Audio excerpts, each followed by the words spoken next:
जय गंगा मैया। एक बार महाराज सगर ने व्यापक यज्ञ किया। उस यज्ञ की रक्षा का भार उनके पुत्र अंशुमान ने संभाला। इंद्र ने सगर के यज्ञीय अश्व का अपहरण कर लिया। यह यज्ञ के लिए विघ्न था। अंशुमान ने सगर की 60,000 प्रजा लेकर अश्व को खोजना शुरू कर दिया। सारा भूमंडल खोज लिया पर अश्व नहीं मिला। फिर अश्व को पाताल लोक में खोजने के लिए पृथ्वी को खोदा गया। खुदाई पर उन्होंने देखा कि साक्षात भगवान महर्षि कपिल के रूप में तपस्या कर रहे हैं। उन्हीं के पास महाराज सगर का अश्व घास चर रहा है। प्रजा उन्हें देखकर जोर जोर से चिल्लाने लगी, चोर चोर चोर। महर्षि कपिल की समाधि टूट गई। ज्यों ही महर्षि ने अपने अग्नि नेत्र खोले त्यों ही सारी प्रजा भस्म हो गई। इन मृत लोगों के उद्धार के लिए ही महाराज दिलीप के पुत्र भगीरथ ने कठोर तप किया था। भगीरथ के तप से प्रसन्न होकर ब्रह्मा जी ने उनसे वर मांगने को कहा। तब भगीरथ ने वर के रूप में मां गंगा के धरती पर आगमन की इच्छा जाहिर की। भगीरथ ने गंगा की मांग कर डाली। इस पर ब्रह्मा ने कहा, राजन, तुम गंगा का पृथ्वी पर अवतरण तो चाहते हो, परंतु क्या तुमने पृथ्वी से पूछा है कि वह गंगा के भार का अथवा वेग को संभाल पाएगी?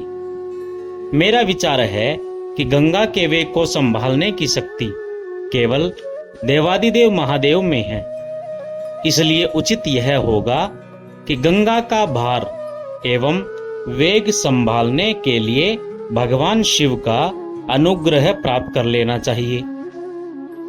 महाराज भगीरथ ने वैसा ही किया। उनकी कठोर तपस्या से प्रसन्न होकर ब्रह्मा जी ने गंगा की धारा को अपने कमंडल से छोड़ा। तब भगवान शिव ने गंगा की धारा को अपनी जटाओं में समेटकर जटाएं बांध ली।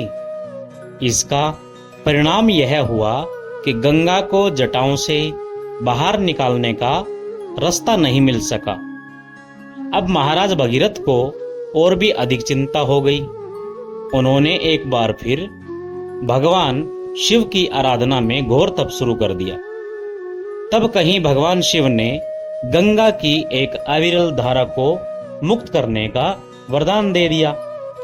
इस प्रकार भगवान शिव की जटाओं से छूटकर गंगा जी हिमालय की घाटियों में कल कल निनाद करके मैदान की ओर मुड़ चली। इस प्रकार मां गंगा का धरती पर आगमन हुआ और भगीरथ पृथ्वी पर गंगा का वर्ण करके बड़े भाग्यशाली हुए।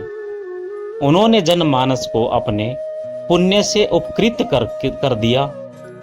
युगों युगों तक बहने वाली गंगा की धारा महाराज भगीरथ की कष्टमयी साधना की गाथा कहती है। गंगा प्राणी मात्र को जीवन दान ही नहीं देती, बल्कि सब दुखों से मुक्ति भी देती है। इसी कारण भारत तथा विदेशों तक में गंगा की महिमा गाई जाती है। जय मां गंगा।